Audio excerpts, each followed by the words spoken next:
Swayam Prabha. Digital India. Educated India.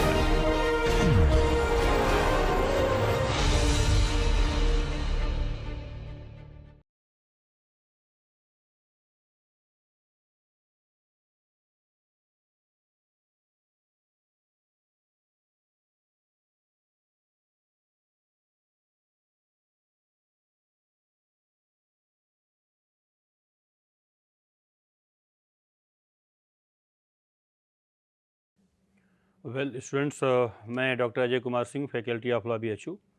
This is my 18th lecture, and topic of today's presentation is theft.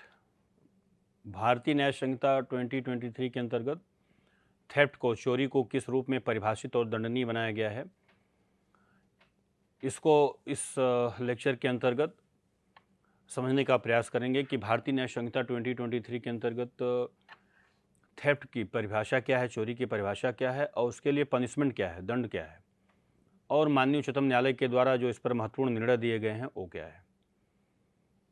तो screen पर देखें, सबसे पहले जो slide है वो मैंने उसको थेफ्ट की डिफिनीशन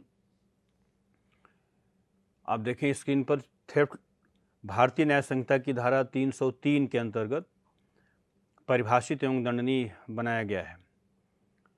जैसा कि आप सभी जानते होंगे, जो भारतीय दंड संहिता पहले का जो कानून था उसकी धारा 378 में चोरी को दंडनीय बनाया गया था। अब भारतीय न्याय संहिता 2023 की धारा 303 परिभाषित करती है चोरी को, थेफ्ट को। 5 उसके एलिमेंट हैं, 5 उसके इंग्रेडिएंट हैं। पहला देखिए, जब एक व्यक्ति किसी दूसरे व्यक्ति की चल संपत्ति बेईमानीपूर्ण आशय से उसकी सहमति के बिना उसके कब्जे से हटाता है या ले जाता है, चोरी का अपराध करता है। अर्थात धारा 303 के अंतर्गत भी उन 5 तत्वों को सम्मिलित किया गया है जो चोरी के अपराध को गठित करते हैं। दूसरी तरफ मैंने लिखा है अपराध की प्रकृति। अपराध की प्रकृति संज्ञेय है और अजमानती है, नॉन बेलेबल है। पनिशमेंट मैंने नीचे लिखा है 3 वर्ष, इसके लिए पनिशमेंट या जुर्माना या दोनों हो सकता है। फिर एक जो महत्वपूर्ण संशोधन किया गया है भारतीय संसद के द्वारा वर्ष 2023 में चोरी को लेकर के, वह इसके पनिशमेंट को है, दंड को लेकर के, कि यदि चोरी की गई संपत्ति का मूल्य 5,000 रुपये तक है और वह वस्तु रिकवर कर ली जाए, बरामद कर ली जाए, तो उसके लिए जो पनिशमेंट का प्रावधान है, सामुदायिक सेवा का दंड देने का प्रावधान किया गया है। यह पहली बार पनिशमेंट वर्ष 2023 में भारतीय संसद के द्वारा भारतीय न्याय संहिता के अंतर्गत चोरी के लिए प्रावधानित किया गया है। अर्थात यदि चोर के द्वारा चोरी की गई चल संपत्ति की कीमत 5,000 रुपये मूल्य तक की है और वह संपत्ति बरामद कर ली जाए, तो ऐसी स्थिति में ऐसे चोर को सामुदायिक सेवा के लिए दंडित किया जाएगा, कम्युनिटी सर्विस के लिए दंडित किया जाएगा। चूँकि ये पनिशमेंट भी पहली बार भारतीय संसद के द्वारा इंट्रोड्यूस किया गया है। सामुदायिक सेवा का पनिशमेंट भारतीय संसद ने वर्ष 2023 के द्वारा जो अभी भारतीय न्याय संहिता नया कानून बना, आपराधिक कानून बना है, इस नए दंड कानून के अंतर्गत धारा 303 में जो चोरी के अपराध के लिए सामुदायिक सेवा पनिशमेंट नए दंड को समावेशित किया गया है। जैसा आप सभी जानते होंगे, पहले भारतीय दंड संहिता की धारा 53 के अंतर्गत दंड के 5 प्रकार के पनिशमेंट दिए गए थे। मृत्युदंड, आजीवन कारावास, जुर्माना और संपत्ति को जब्त किया जाना। ये 5 प्रकार के पनिशमेंट थे पूरी IPC इंडियन पिनल कोड 1860 के अंतर्गत। अब मृत्युदंड या आजीवन कारावास, या तीसरा जो था सश्रम कारावास, कठोर कारावास या था साधारण कारावास, और चौथा था जुर्माना, फाइन का लगाया जाना या संपत्ति को जब्त किया जाना, फोरफीचर ऑफ प्रॉपर्टी। ये 5 दंड तो वर्तमान कानून के अंतर्गत हैं ही हैं, परंतु भारतीय न्याय संहिता 2023 के अंतर्गत जो छठा दंड, एक नया दंड प्रावधानित किया गया है, वह है कम्युनिटी सर्विस, सामुदायिक सेवा का प्रावधान इसमें किया गया है।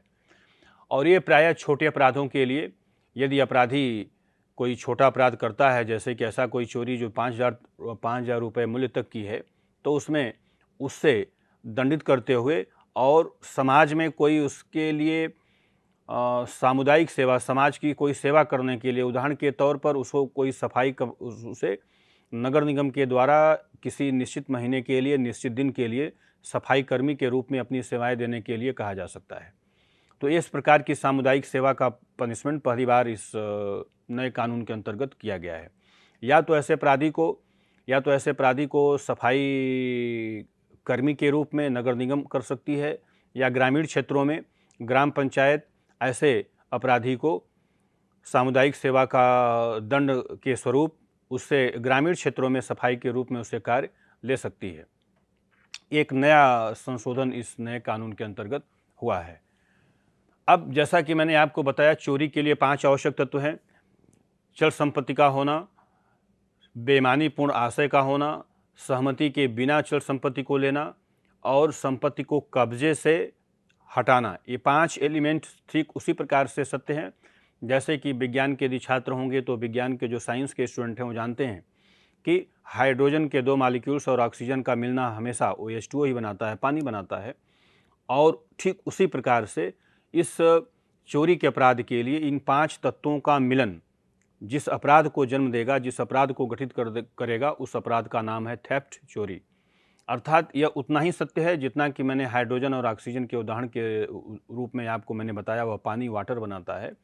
उसको मिलाया, चाहे हाइड्रोजन और ऑक्सीजन को चाहे वह भारत में मिलाया जाए, चाहे इस कंपाउंड को विश्व के किसी भी देश में अगर मिलाया जाए, तो इसका जो मिक्सचर है H2 हाइड्रोजन और ऑक्सीजन का, ये सदैव सार्वभौमिक सत्य है कि ये पानी ही बनेगा। ठीक उसी प्रकार से ये 4 तत्व, चाहे वह भारतीय कानून में हो, चाहे अमेरिकन कानून में हो, यदि जो 5 तत्व हैं, इन 5 तत्वों का होना, चल संपत्ति को बेईमानीपूर्ण आशय से, सहमति के बिना, स्वामी के संपत्ति को कब्जे से हटाना, यह चोरी का अपराध घटित करता है। अब धाराओं का अंतर हो सकता है, लेकिन सैद्धांतिक समानता तत्व जो 5 तत्व हैं, यह चाहे 5 तत्व इंडिया में हो या ये 5 तत्व अमेरिका में हो। अगर अमेरिका में भी कोई व्यक्ति चल संपत्ति वहाँ पे स्वामी चल संपत्ति सहमति के बिना बेईमानीपूर्ण आशय से कब्जे से हटाता है, तो वह अमेरिका में भी चोरी का अपराध करता है। और भारतीय न्याय संहिता अगर भारत में यह कार्य होता है तो भारत में भी ये चोरी का अपराध घटित होगा।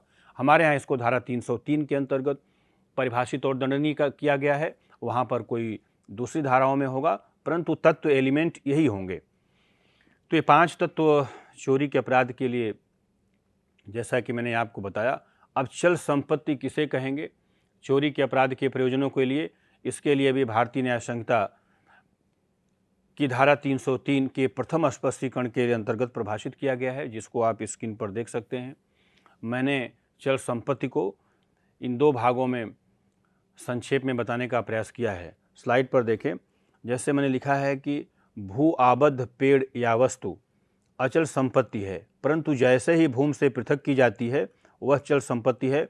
जैसे वृक्ष का काटना, किसी पेड़ को जमीन से अलग करना। दूसरी तरफ मैंने लिखा है जैसे सैंड है, बालू है, एंड सॉयल है, मिट्टी है, इसको किस रूप में माना जाए, ये भी चल संपत्ति मानी जाती हैं। और यदि बालू का हम देखते हैं प्राय अवैध खनन होता है, खनिज पदार्थों का भी अगर अवैध खनन होता है तो उस व्यक्ति के विरुद्ध चोरी की धाराओं में मुकदमा पंजीकृत किया जा सकता है। तो धारा 303 का जो प्रथम स्पष्टीकरण है, जिसके अंतर्गत यह स्पष्ट किया गया है, चल संपत्ति को एक्सप्लेन किया गया है, उस स्पष्टीकरण 1 के अनुसार जब तक कोई वस्तु भू आबद्ध होती है, the thing which is embedded in earth, जब तक कोई चीज़ भूमि से अर्थ में इम्बेडेड होती है, भूमि में से संलग्न होती है, वह अचल संपत्ति होने के नाते चोरी की विषय वस्तु नहीं हो सकती। उदाहरण के तौर पर पेड़ का कोई वृक्ष है, जब तक वह वृक्ष भूमि के जमीन के नीचे लगा, जमीन से आबद्ध है, जमीन से लगा हुआ है, तब तक उस वृक्ष को हम, पेड़ को अचल संपत्ति मानते हैं। वह एक स्थान से दूसरे स्थान तक नहीं जा सकता है। अचल संपत्ति का मतलब जो चलायमान है, मोबिल हो। द थिंग मीन्स कोई संपत्ति जो एक स्थान से दूसरे स्थान को विस्थापित की जा सके, वह चल संपत्ति की श्रेणी में मानी जाएगी। परंतु अचल संपत्ति भी चल संपत्ति में कन्वर्ट हो सकता है। जैसे वृक्ष को जैसे ही भूमि से पृथक करेंगे, काटेंगे, वैसे ही वही वृक्ष जो कटने के पहले अचल संपत्ति था, कटने के पश्चात वह चल संपत्ति होगा और उस वृक्ष को स्वामी की सहमति के बिना उसके कब्जे से बेईमानीपूर्ण आशय से हटाया जाता है, ले जाया जाता है, बेच दिया जाता है, वह चोरी का अपराध होगा। उदाहरण के तौर पर आप इसको इस रूप में देखें कि जब तक कोई बिल्डिंग है, किसी भवन की दीवार है, तो भवन या बिल्डिंग दीवार, उसकी जो वॉल है, वह अचल संपत्ति है, क्योंकि जो बिल्डिंग है, जब तक भू आबद्ध है, जब तक दीवार भूमि से सटी हुई है, तब तक वह अचल संपत्ति है, क्योंकि हम उस बिल्डिंग को एक स्थान से दूसरे स्थान पर विस्थापित नहीं कर सकते। अचल संपत्ति होने के नाते वह चोरी उसकी नहीं हो सकती, चोरी की विषय वस्तु नहीं हो सकता। लेकिन जैसे ही जो दीवार है, वॉल है, उस दीवार में लगे हुए ईंट है, ईंट को जैसे ही पृथक किया जाता है, ईंट को ले जाया जाता है, वह चोरी की विषय, ईंट जो है ब्रिक, वह चोरी की विषय वस्तु हो सकती है। भवन बिल्डिंग में लगी हुई खिड़की, विंडो, लगे हुए दरवाजे, यह अचल संपत्ति हैं। जब तक वह दीवार से, जब तक उस बिल्डिंग में संलग्न है, अटैच्ड हैं, तब तक वे अचल संपत्ति हैं। परंतु जैसे ही उस दीवार से, उस बिल्डिंग से खिड़की या जो दरवाजे हैं उसको सेपरेट किया जाता है, पृथक किया जाता है, वैसे ही वे चल संपत्ति होने के नाते चोरी की विषय वस्तु हो सकते हैं और उसके लिए चोर को आपराधिक धाराओं में पंजीकृत किया जा सकता है, अभियोजित किया जा सकता है। तो कहने का तात्पर्य है संक्षेप में कि चल संपत्ति से तात्पर्य ऐसी संपत्ति से है जो एक स्थान से दूसरे स्थान पर ले जाई जा सके, मूवेबल है, इसीलिए नाम उसका मूवेबल प्रॉपर्टी है, चलायमान संपत्ति। परंतु इसको स्पष्टीकरण में अचल संपत्ति के माध्यम से स्पष्ट करने का प्रयास किया गया है कि कोई अचल संपत्ति को चल संपत्ति में कन्वर्ट किया जा सकता है, बदला जा सकता है।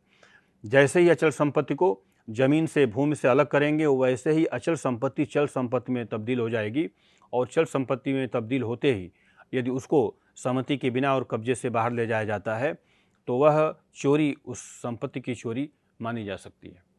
अब इसको उदाहरण के रूप में, जैसा कि मैंने आपको बताया, मिट्टी है जो जमीन से, जब तक जमीन में लगा, जमीन से, भूमि से आबद्ध है, सॉइल, मिट्टी, वह मिट्टी अचल संपत्ति है, क्योंकि वह मिट्टी अभी भूमि से, लेकिन मिट्टी को हम जैसे भूमि से पृथक करते हैं, once it is separated from land, जैसे उस भूमि को, मिट्टी को जमीन से उसको अलग किया जाता है, वैसे ही वह चल संपत्ति होने के नाते चोरी की विषय वस्तु हो सकती है।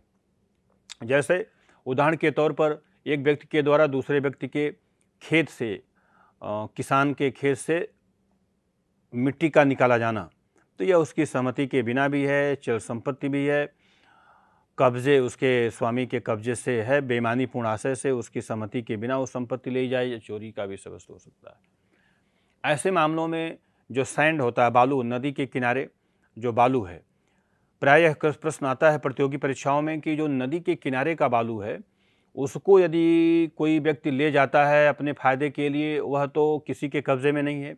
नदी और सागर जो सी हैं वह किसी के कब्ज़े में नहीं है, तो वह वहाँ से बालू का ले जाया जाना चोरी कैसे मानी जाएगी।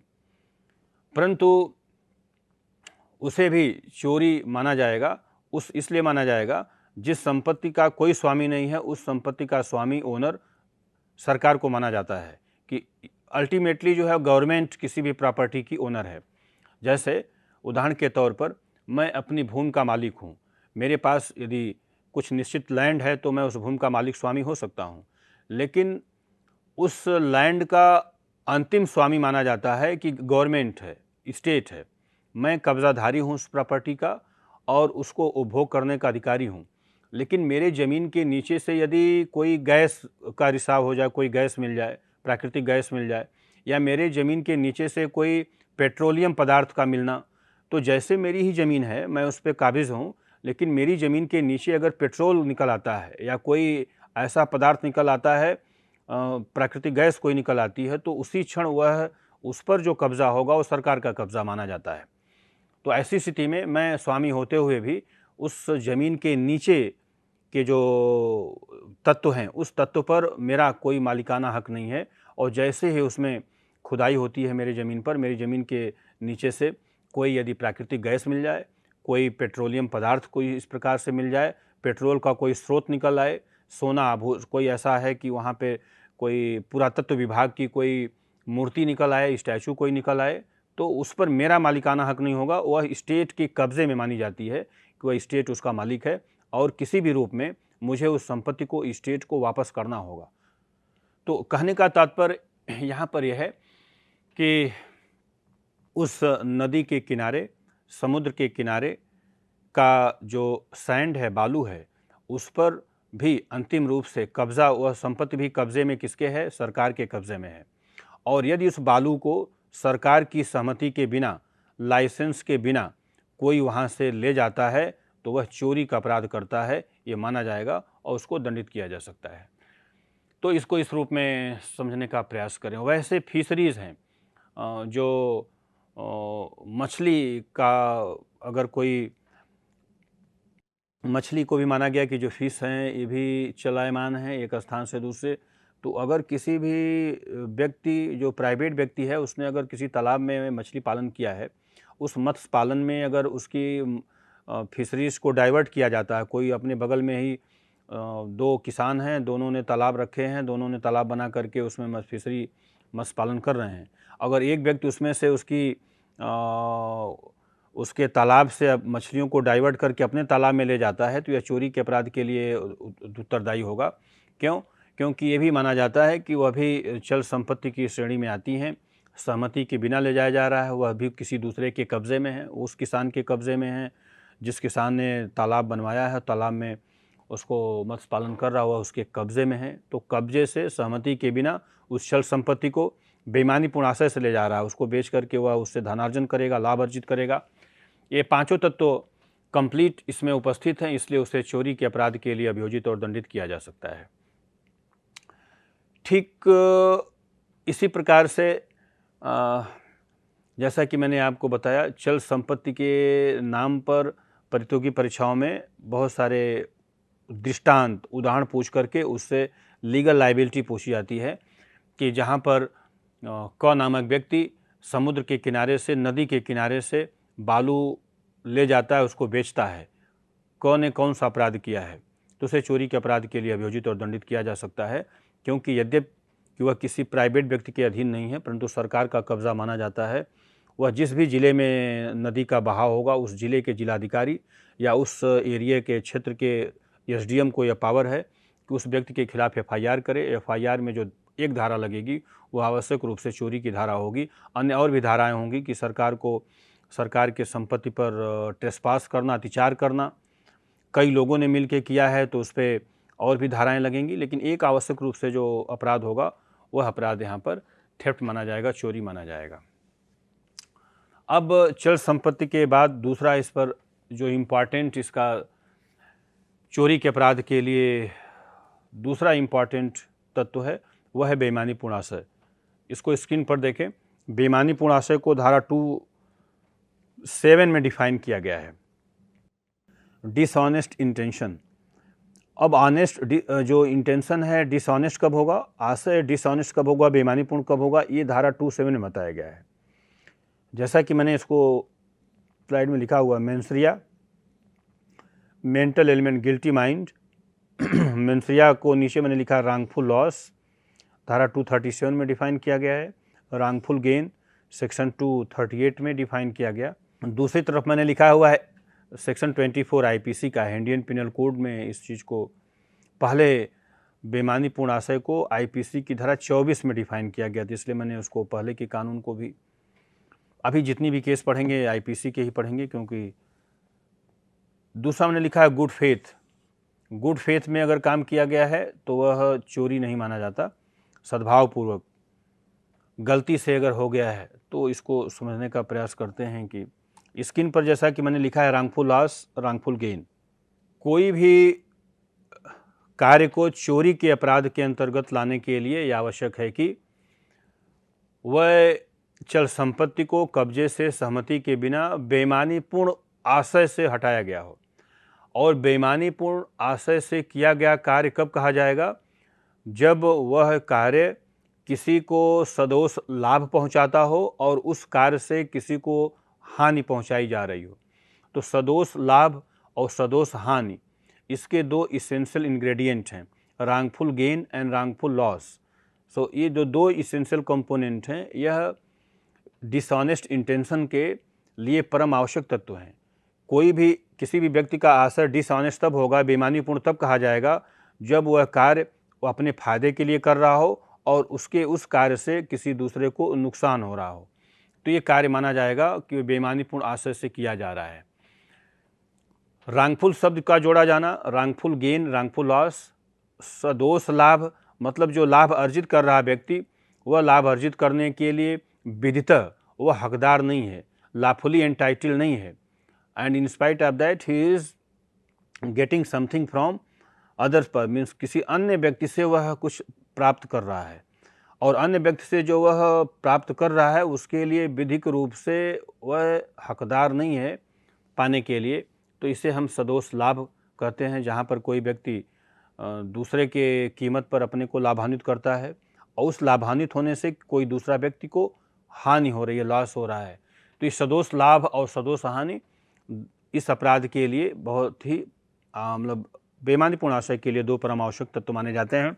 इसलिए इसे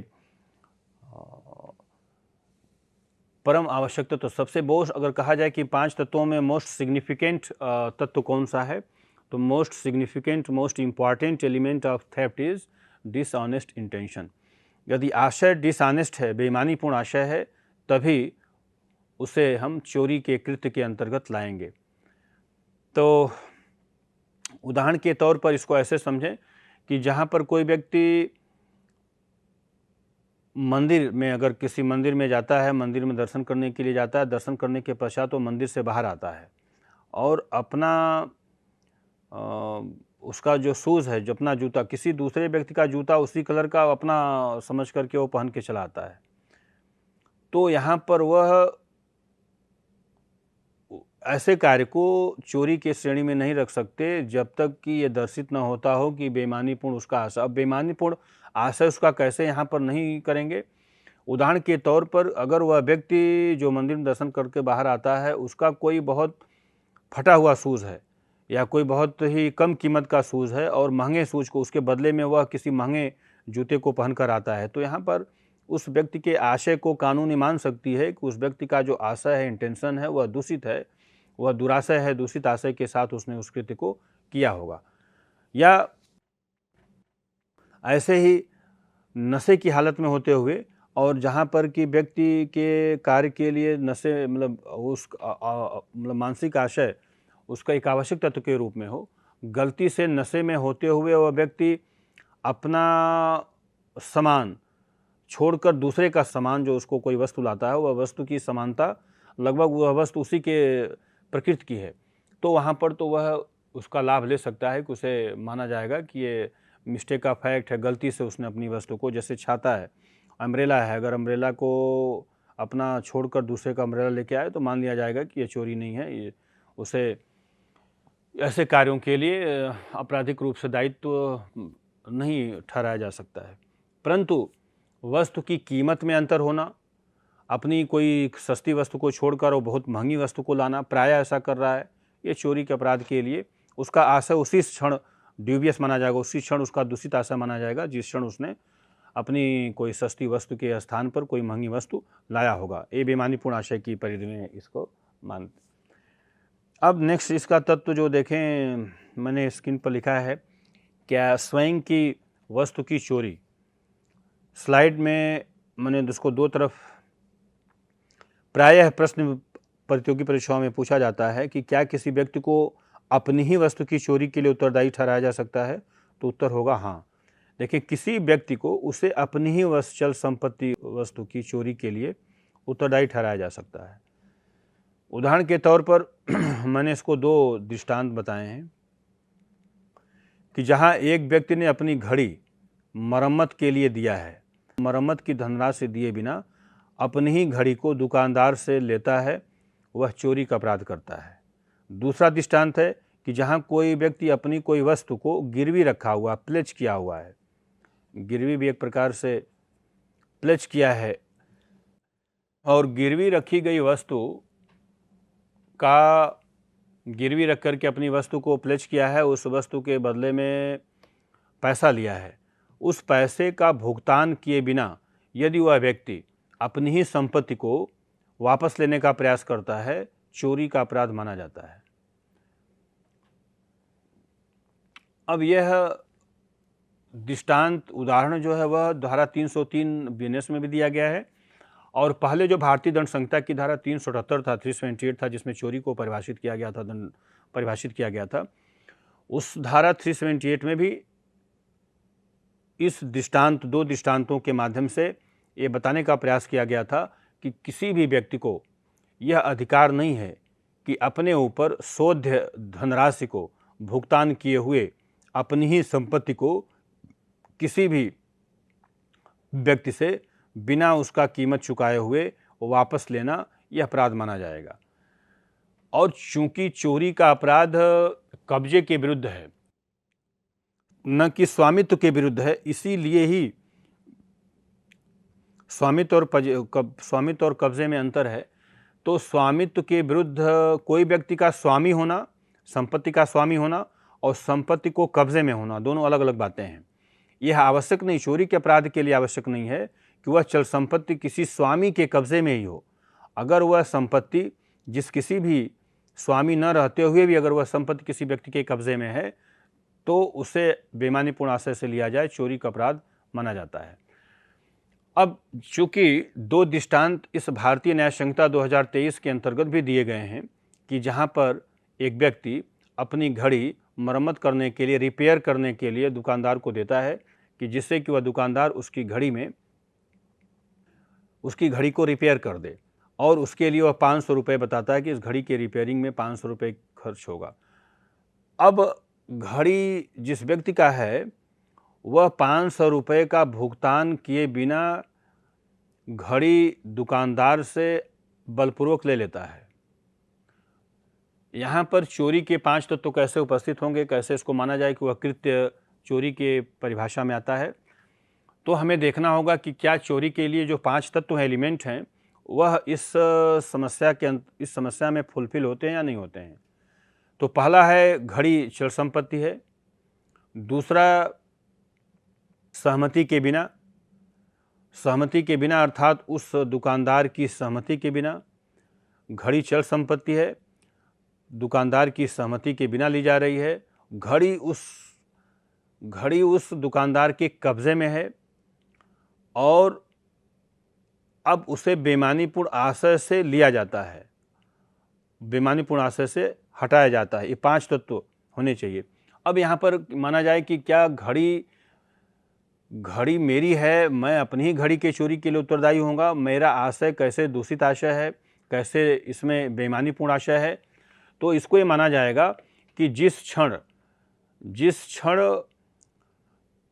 मैंने अपनी घड़ी को दुकानदार की धनराशि दिए बिना वापस लेता हूँ, यह मुझे 500 रुपये का लाभ होता है जिसका मैं हकदार नहीं हूँ और ये 5 रुपये का नुकसान हो रहा है, रॉन्गफुल लॉस हो रहा है,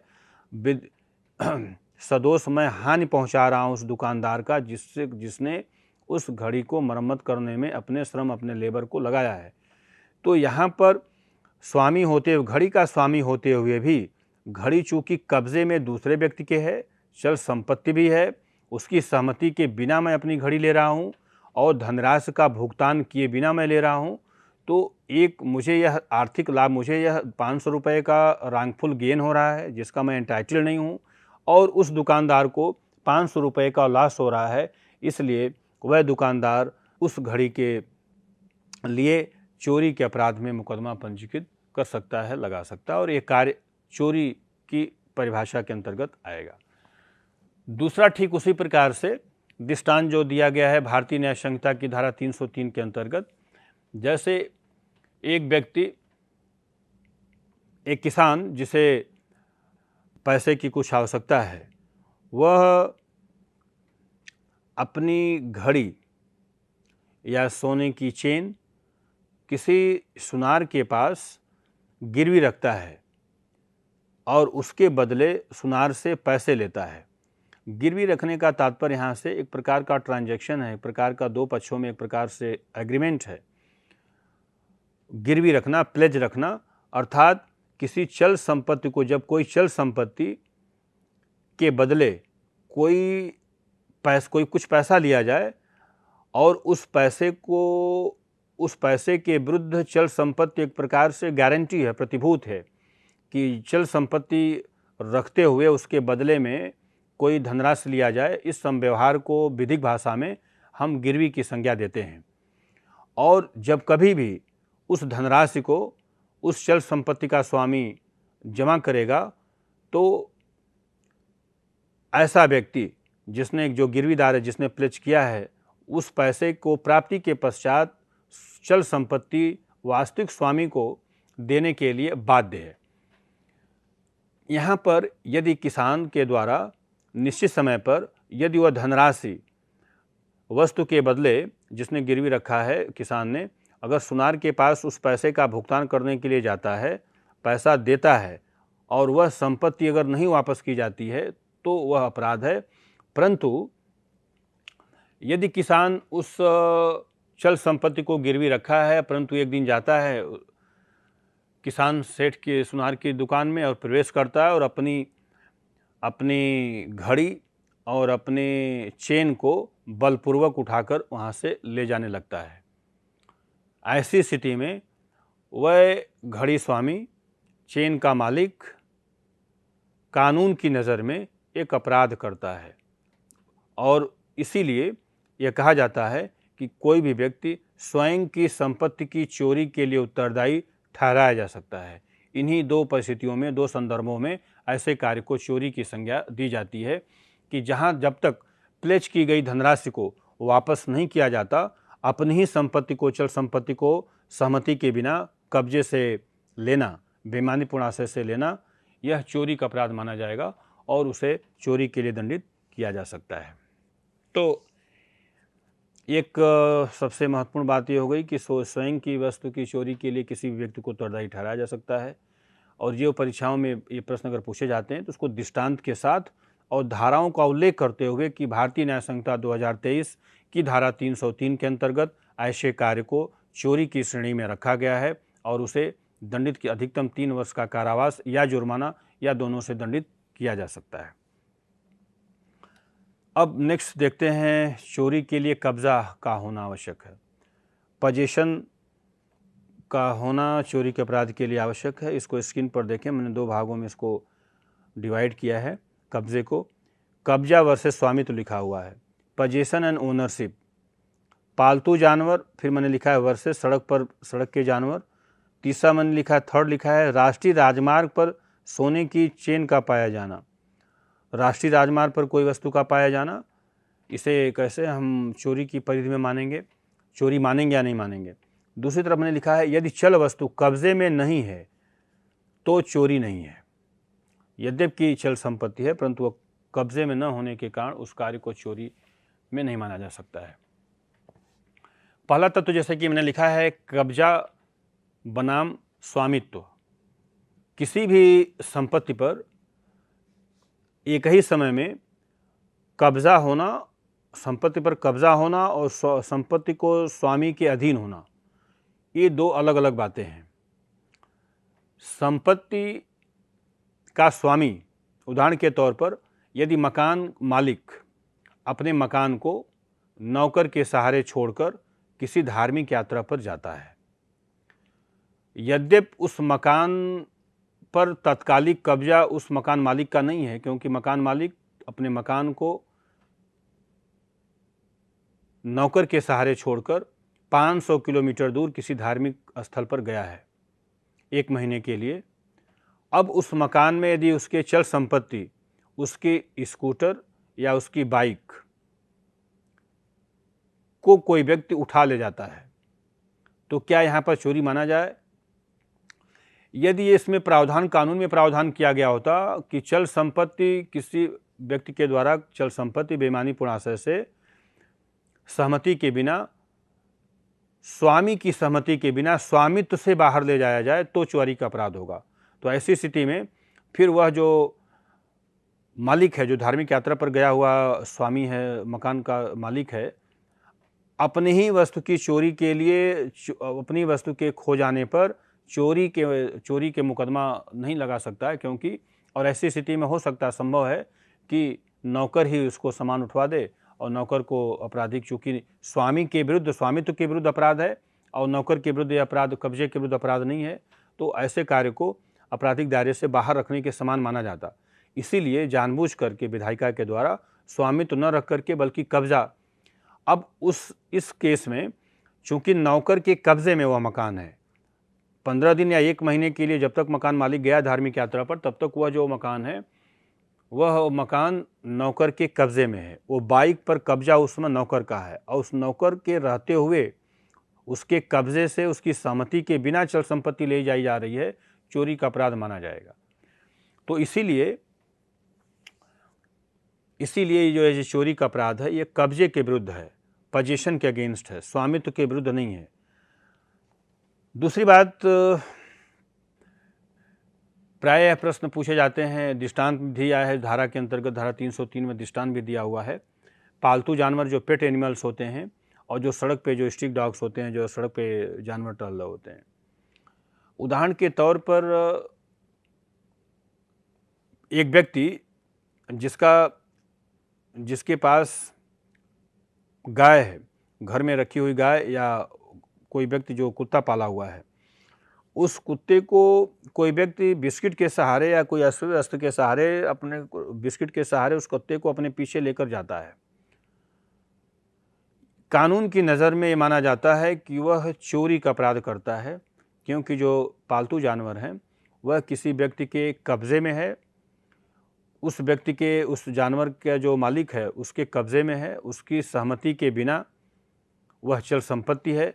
बेईमानीपूर्ण आशय से, अर्थात अपने को लाभ पहुंचाने के लिए और उसके स्वामी को हानि पहुंचाने के लिए वह वहां से हटाता है, चोरी का अपराध करता है, चोरी माना जाता है। परंतु दूसरा उदाहरण इसका जो चिड़ियाघर है, जू है, चिड़ियाघर का यदि कोई जानवर है, चिड़ियाघर में कोई अगर किसी प्रकार का पक्षी है, उसको यदि कोई व्यक्ति वहाँ से ले जाता है तो क्या वह चोरी का अपराध करता है या नहीं करता है?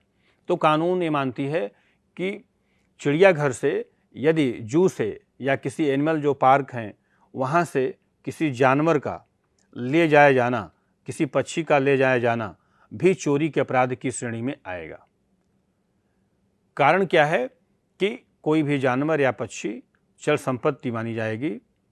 अब चोरी के जो 5 तत्व एलिमेंट है उसमें देखना होगा कि 5 तत्व उपस्थित हैं, 5 तत्व इसके चोरी के अपराध के लिए फुलफिल करते हैं या नहीं करते हैं। अगर एक भी तत्व मिसिंग है तो चोरी अपराध नहीं गठित होगा। अब इस जू वाले केस में यदि चिड़ियाघर से कोई जानवर को ले जाया जा रहा है तो वह जानवर, एनिमल, तत्कालीन जो वहाँ का प्रभारी है, जो जू का इंचार्ज है, वह जानवर उसके कब्जे में है। That animal is in position of in charge of the zoo, उस जू के इंचार्ज के पोजीशन में है, चल संपत्ति है, सहमति से, उसकी सहमति से ले जाए, उसकी सहमति के बिना ले जाया जा रहा है। बेईमानीपूर्ण आशय इसलिए है कि वह अपने को लाभान्वित करता है, सरकार को नुकसान पहुंचाता है, इसलिए यह कार्य भी चोरी का अपराध माना जाएगा। 2 केस में हो गया, एक प्राइवेट केस मैंने बताया, एक गवर्नमेंट की केस में कि अगर चिड़ियाघर है, गवर्नमेंट का कोई जू है या कोई भी नेशनल पार्क है या कोई भी जहाँ पे सरकारी नियंत्रण में, सरकारी कब्जे में अगर कोई भी जानवर या कोई पशु पक्षी है तो वह भी चोरी के दायरे में माना जाएगा। परंतु ऐसे जानवर देखते हैं जो सड़क पर घूम रहे होते हैं, डॉग्स हैं जो स्ट्रीट डॉग बोलते हैं, उनको अगर कोई व्यक्ति ले जाए तो क्या यह चोरी होगा या नहीं होगा? इस धारा 303 के अंतर्गत चोरी की परिभाषा में वो कृत्य नहीं आता।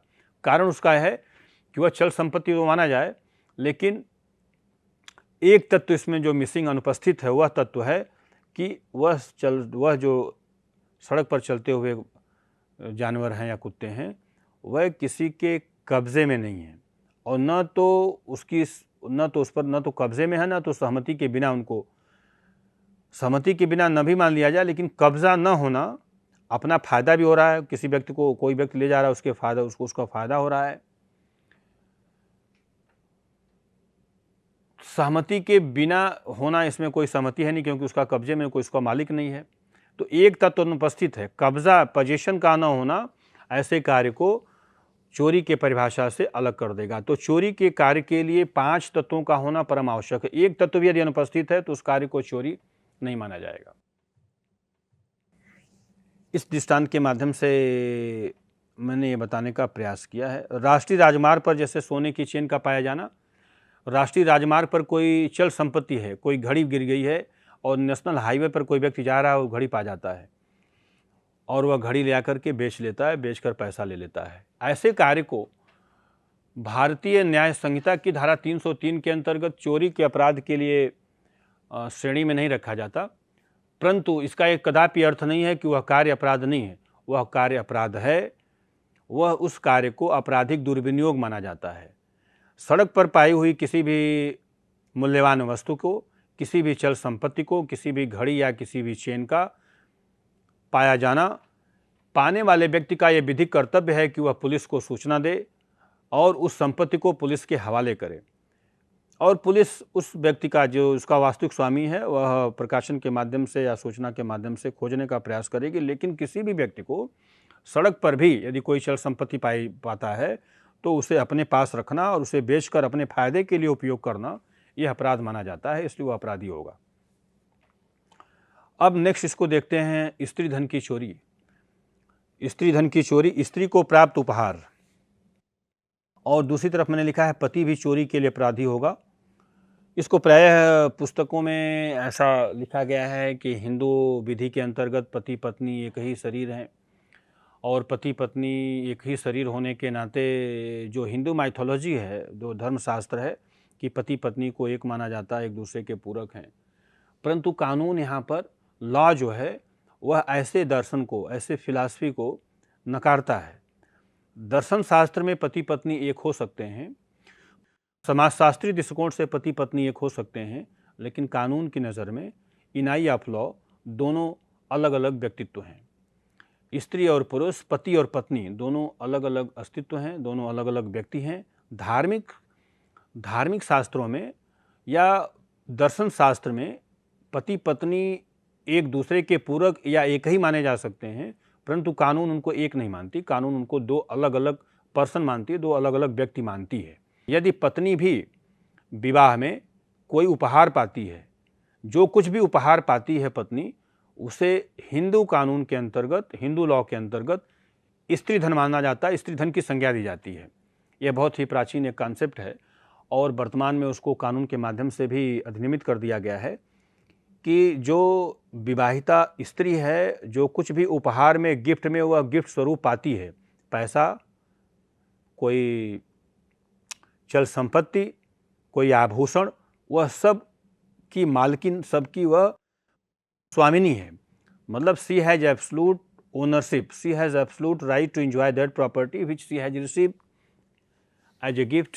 जो कुछ भी उपहार में उसको मिला है वह उसकी एक्सक्लूसिव ओनर है, and she is free to enjoy that property in that way in which she desires.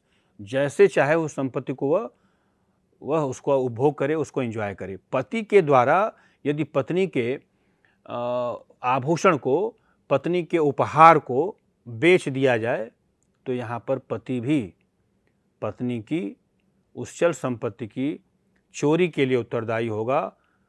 उदाहरण के तौर पर इसको जो 5 तत्व हैं चोरी के लिए कि चल संपत्ति का होना, पत्नी के आभूषण को, जेवरात, उसके आभूषण चल संपत्ति है, उसकी सहमति के बिना उसके कब्जे से बेईमानीपूर्ण आशय से लेना, अपने फायदे के लिए अपने को लाभ पहुंचाना, उसको हानि पहुंचाना, ये 5 तत्व उपस्थित हैं। इसलिए एक पति को भी अपनी ही पत्नी के स्त्री धन को, अपनी ही पत्नी के चल संपत्ति को बेचने के लिए चोरी के अपराध के लिए अभियोजित और दंडित किया जा सकता है। तो ये कानून के अंतर्गत दोनों को अलग अलग मानते हुए अब इस पर कुछ महत्वपूर्ण केस हैं। देखिए स्क्रीन पर देखें, पहला केस है प्यारेलाल भार्गव बनाम राजस्थान राज्य, AIR 1968 सुप्रीम कोर्ट। अब इस प्यारेलाल भार्गव बनाम राजस्थान राज्य AIR 1963 सुप्रीम कोर्ट के केस में तथ्य मैंने संक्षेप में एक तरफ लिखा हुआ है कि अभियुक्त के द्वारा अपने कार्यालय से फाइल किसी अन्य व्यक्ति को देना और दूसरे दिन उसी स्थान पर पुनः रख देना, क्या चल संपत्ति को क्षणिक समय के लिए हटाना यह अपराध माना जाएगा? फाइल की सरकार के कब्जे में होना, वह फाइल जो चल संपत्ति कब्जे में होना, बेईमानीपूर्ण आशय उसमें था, उससे उसको पैसा मिल रहा है और सरकार को नुकसान हो रहा है, स्वयं को सदोष लाभ और सरकार को हानि हो रही है। हटाना क्षणिक ही क्यों न हो या परमानेंट, उसको ये महत्वहीन है और अभियुक्त चोरी के अपराध का दोषी होगा। ये संक्षेप में इस तथ्य के आधार पर मैंने समझाने का प्रयास किया है। अब इसको विस्तार से समझने का प्रयास करते हैं कि प्यारेलाल भार्गव के विरुद्ध भारतीय दंड संहिता की धारा 379 के अंतर्गत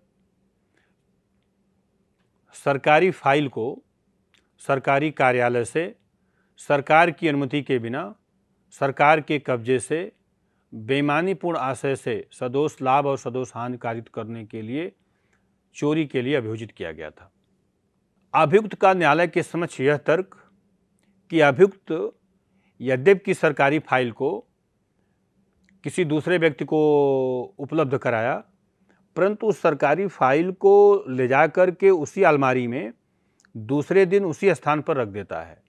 इसलिए उस चल संपत्ति को, यद्यपि फाइल चल संपत्ति है, उस फाइल को उसने हमेशा के लिए नहीं हटाया। यदि वह हमेशा के लिए उस फाइल को हटाता तो वह चोरी के अपराध के लिए दोषी माना जाता। उस फाइल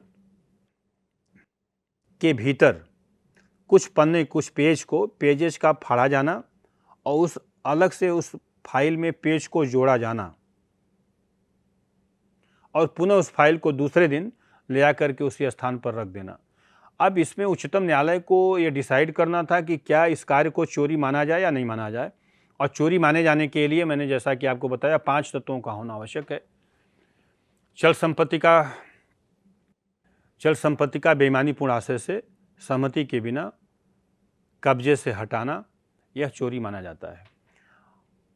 अब यहाँ पर ये माना जाए कि वो फाइल प्यारेलाल भार्गव स्वयं कार्यालय अधीक्षक है, मतलब यह जो ऑफिस सुपरिटेंडेंट है, कार्यालय का अधीक्षक है, उसने सरकारी फाइल में अपने घर ले आकर के कुछ पेजेस को उसमें फाड़ता है और कुछ पेज अलग से जोड़ देता है और एक कॉन्ट्रैक्टर को, ठेकेदार को उससे लाभ मिल जाता है, उसको चीज़ों को बता देता है।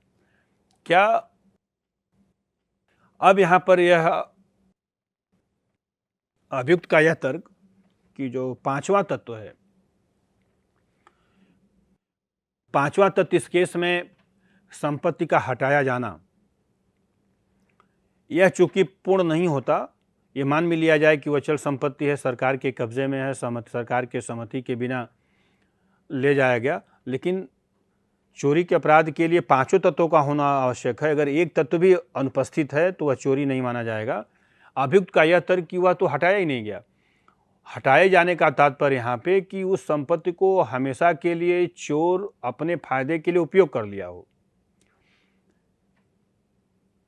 और यहाँ तो यह अटेम्प्ट माना जा सकता है कि चोरी करने का प्रयास किया गया, परंतु उच्चतम न्यायालय के द्वारा 5वें तत्व की व्याख्या करते हुए प्यारेलाल भार्गव को चोरी के अपराध के लिए दोषी सिद्ध किया गया और उच्चतम न्यायालय ने निर्णय किया कि हटाना, जो चल संपत्ति का हटाने का तात्पर्य यहाँ पर उसका क्षणिक समय के लिए भी, मतलब 1 मिनट या घंटे के लिए भी उस चल संपत्ति को कब्जे से लेना, सहमति के बिना कब्जे से हटाना चोरी माना जाएगा, चाहे वह 5 मिनट के लिए किया गया हो और 5 मिनट के बाद उस संपत्ति को वहाँ पर ले आकर रख दिया गया हो।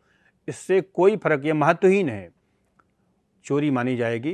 क्यों? क्योंकि उसका जो आशय है वह बेईमानीपूर्ण आशय से, अगर 5 मिनट में भी उस संपत्ति को किसी भी व्यक्ति को जो उसका कब्जाधारी है, उससे कब्जाधारी को उसकी चल संपत्ति से क्षणिक अंतराल के लिए भी वंचित करना, कानून की नज़र में उसके उस संपत्ति के उपभोग के अधिकार से वंचित करना माना जाएगा, चाहे वह 1 मिनट या 5 मिनट का हो। तो संपत्ति को कब्जे से, कोई माना जाता है कि किसी भी संपत्ति को कब्जा विहीन नहीं रखा जा सकता या स्वामी विहीन नहीं रखा जा सकता। संपत्ति हमेशा किसी न किसी के कब्जे में, स्वामी में रहती है और जो संपत्ति का स्वामी है, कब्जाधारी है, उस संपत्ति का उपभोग करने के लिए वह स्वतंत्र है। 1 मिनट के लिए भी किसी को उसके संपत्ति के उपभोग के अधिकार से वंचित करना यह अपराध माना जाता है। तो यहाँ पर 1 दिन का अंतराल जो है भी उसके कार्य को आपराधिक दायित्व से क्षम नहीं करेगा और वह चोरी के अपराध के लिए उत्तरदायी ठहराया गया। ये बहुत महत्वपूर्ण केस है इस चोरी के मामले पर। दूसरा देखते हैं महत्वपूर्ण केस इसमें, के.एन. मेहरा बनाम राजस्थान राज्य, AIR 1957 सुप्रीम कोर्ट। ये भी बहुत लीडिंग केस है इसमें। के.एन. मेहरा, मैंने स्क्रीन पर देखें, संक्षेप में मैंने इसको तथ्य को लिखा। अभियुक्त के द्वारा जोधपुर वायुसेना अकादमी से बिना सरकार की अनुमति से जहाज को ले जाना और कराची से पुनः भारत लाया जाना,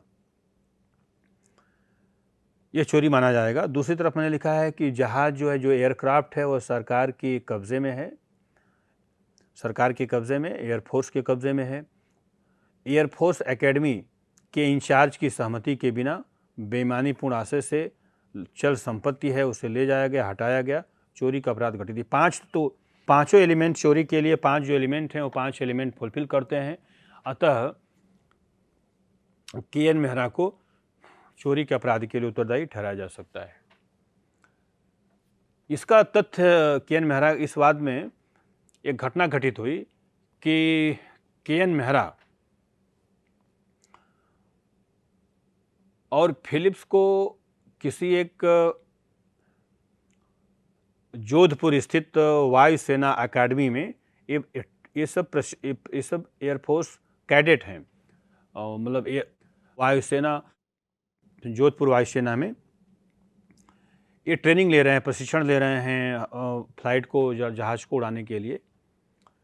परंतु इसके के.एन. मेहरा के एक मित्र को अनुशासनहीनता के आधार पर जोधपुर एयरफोर्स एकेडमी के द्वारा निष्कासित कर दिया गया था, उसे जाने के लिए कह दिया गया था। वो दूसरे दिन वह ट्रेन से जाने वाला था, परंतु के.एन. मेहरा को एक एयरक्राफ्ट जो जोधपुर एकेडमी के द्वारा उसे असाइन किया गया था कि उस एयरक्राफ्ट का नाम डैकोटा था, उस एयरक्राफ्ट को, जिस एयरक्राफ्ट को असाइन किया गया था प्रशिक्षण के लिए कि यह उड़ान भरेंगे, इससे सीखेंगे, के.एन. मेहरा उस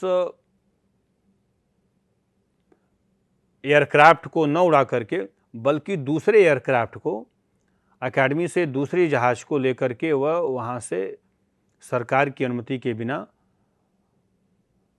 के.एन. मेहरा और उसका सहयोगी लेकर उड़ जाते हैं। और यह भारत की सीमा से बाहर, जोधपुर से ये उड़ते हैं और उड़ान भरते हैं, और जोधपुर से यह चले जाते हैं पाकिस्तान में। पाकिस्तान के भूभाग में भारतीय जहाज को देख करके जो एयर ट्रैफिक रूल्स हैं, जो हवाई यातायात के नियम हैं, एयर ट्रैफिक कंट्रोलर, कराची स्थित एयर ट्रैफिक कंट्रोलर के द्वारा उस भारतीय जहाज को नीचे आने के लिए कहा गया। और इन लोगों के पास चूँकि उस एयरक्राफ्ट का ईंधन, जो फ्यूल होता है, ईंधन समाप्त होने पर इन लोग वहीं कराची में लैंड कर जाते हैं, उतर जाते हैं। चूँकि जब ये जोधपुर से एयरक्राफ्ट को लेकर के के.एन. मेहरा उड़ता है, सरकार की बिना अनुमति के लिए, बिना अनुमति से यह उड़ता है, तो भारत में भी, जोधपुर में भी एयर ट्रैफिक कंट्रोलर के द्वारा बार बार इनको मैसेज भेजा जाता है, बार बार वायरलेस से मैसेज भेजा जाता है कि आप लेकर के एयरक्राफ्ट को आ जाओ वरना आपके विरुद्ध कार्रवाई की जाएगी। परंतु उस संदेश का, उस मैसेज को ध्यान दिए बिना, उसकी अवहेलना करते हुए के.एन. मेहरा उस एयरक्राफ्ट को लेकर के पाकिस्तान में चला जाता है और वहाँ पर पाकिस्तानी दूतावास में वह जब वहाँ पर वह लैंड करता है, पाकिस्तानी दूतावास में उसे बुला लिया जाता है और पुनः अब वहाँ से भारतीय दूतावास संपर्क करता है और भारतीय दूतावास के.एन. मेहरा को भारत वापस होने के लिए विवश करता है। के.एन. मेहरा पुनः उसी एयरक्राफ्ट को लेकर के भारतीय भूभाग पर आते हैं और इन्हें गिरफ्तार कर लिया जाता है और गिरफ्तार करके इनके विरुद्ध अन्य धाराओं के साथ साथ एक जो धारा लगी थी वह चोरी की भी धारा लगी थी कि इनको चोरी के अपराध के लिए भी अभियोजित और दंडित किया जाए। अभियुक्त का यह तर्क कि वह स्वयं ट्रेनी था, उसका बेईमानीपूर्ण आशय नहीं था। अगर बेईमानीपूर्ण आशय होता तो वह पाकिस्तान में कराची में उतरने के पश्चात भारतीय दूतावास के अधिकारियों से स्वयं संपर्क नहीं करता, और स्वयं संपर्क करना यह उसके सद्भावपूर्वक इच्छा को दिखाता है। अगर वह चाहता तो वह एयरक्राफ्ट वहाँ छोड़कर भाग भी जाता और वहीं पर नौकरी करता, किसी नौकरी पेशे में होता, भारत आने की कभी वह चेष्टा नहीं करता। परंतु उच्चतम न्यायालय के द्वारा अभियुक्त के इन सभी तर्कों को अस्वीकार करते हुए निर्णित किया गया कि के.एन. मेहरा इस भय से कि उसके विरुद्ध वैधानिक कार्रवाई की जाएगी और उसके पास अन्य कोई विकल्प पाकिस्तान में नहीं है, इसलिए उसने भारत वापस आना बेहतर समझा। अतः के.एन. मेहरा के द्वारा उस एयरक्राफ्ट चल संपत्ति है, अकादमी के इंचार्ज की अनुमति के बिना, सहमति के बिना कब्जे से चल संपत्ति को बेईमानीपूर्ण आशय से अपने लाभ के लिए सरकार को हानि पहुंचाई गई। सरकार को उस कब्जे से वंचित रखा गया। अतः यह चोरी के पांचों तत्व इसमें उपस्थित हैं, इसलिए के.एन. मेहरा और उसका सहयोगी चोरी के अपराध के लिए अभियोजित और दंडित किए गए। यह एक महत्वपूर्ण केस के.एन. मेहरा का। दूसरा, इसको देखें स्क्रीन पर, चोरी और आपराधिक दुर्विनियोग में डिफरेंस क्या है। मैंने इसको स्क्रीन पर स्लाइड के माध्यम से समझाने का प्रयास किया है। चोरी चल संपत्ति का कब्जे में होना आवश्यक है, जबकि आपराधिक दुर्विनियोग के लिए बिना कब्जे के चल संपत्ति का होना माना जाता है। अर्थात चल संपत्ति का कब्जे से सहमति के बिना लेना चोरी का अपराध है। परंतु अगर वह चल संपत्ति कब्जे में नहीं है, चल संपत्ति यदि कब्जे में नहीं है, उस चल संपत्ति को लेकर के अपने फायदे के लिए अगर उपयोग में लाया जाता है तो वह भी एक अपराध है। उसको बोलते हैं आपराधिक दुर्विनियोग, criminal misappropriation of movable property. चल संपत्ति का विनियोग करना, बेचा जाना। चल संपत्ति का कोई व्यक्ति चल संपत्ति को अपने व्यक्तिगत फायदे के लिए बेचता है, यह एक अपराध है। उस अपराध का नाम है क्रिमिनल मिसएप्रोप्रिएशन, आपराधिक दुर्विनियोग। चोरी के अपराध में क्या है कि चोरी के अपराध में जो चल संपत्ति है वह सहमति के बिना ले जाती है और कब्जे में होती है। वो संपत्ति कब्जे में होना आवश्यक है चोरी के अपराध के लिए, जबकि आपराधिक दुर्विनियोग के लिए संपत्ति का कब्जे में होना आवश्यक नहीं है। जैसा कि मैंने दृष्टांत उदाहरण बताया था कि कोई अगर सोने की चेन है या घड़ी है और राष्ट्रीय राजमार्ग पर पाई जाती है और व्यक्ति घड़ी उसको बेच करके पैसा खर्च कर लेता है, तो यह चोरी नहीं है बल्कि आपराधिक दुर्विनियोग का अपराध है। यह भी अपराध है। उस अपराध का नाम है आपराधिक दुर्विनियोग, क्रिमिनल मिसएप्रोप्रिएशन। चोरी ये तब माना जाता जब वह घड़ी किसी व्यक्ति के कब्जे में होती, उसकी सहमति के बिना वह ले जाता, चोरी का अपराध करता, क्रिमिनल मिसएप्रोप्रिएशन। तो इसके लिए सहमति दोनों में कॉमन क्या है? सहमति के बिना, विदाउट कंसेंट। चोरी और आपराधिक दुर्विनियोग के लिए दोनों अपराधों में एक तत्व जो कॉमन है वह है विदाउट कंसेंट। सहमति के बिना चल संपत्ति चोरी में भी ली जाती है और आपराधिक दुर्विनियोग में भी चल संपत्ति ली जाती है। सहमति के बिना चल संपत्ति का ले जाना चोरी और आपराधिक दुर्विनियोग। एक ही तत्व है जो दोनों में अंतर करता है, वह तत्व है कि संपत्ति का कब्जे में होना या कब्जे में न होना। यही एक ऐसा तत्व है जो उस कार्य को चोरी की परिभाषा में ला देता है या चोरी की परिभाषा से बाहर करके आपराधिक दुर्विनियोग में ला देता है। तो ये दो क्राइम हैं, दो तत्व हैं, चोरी और आपराधिक दुर्विनियोग में डिफरेंस मैंने आपको बताया।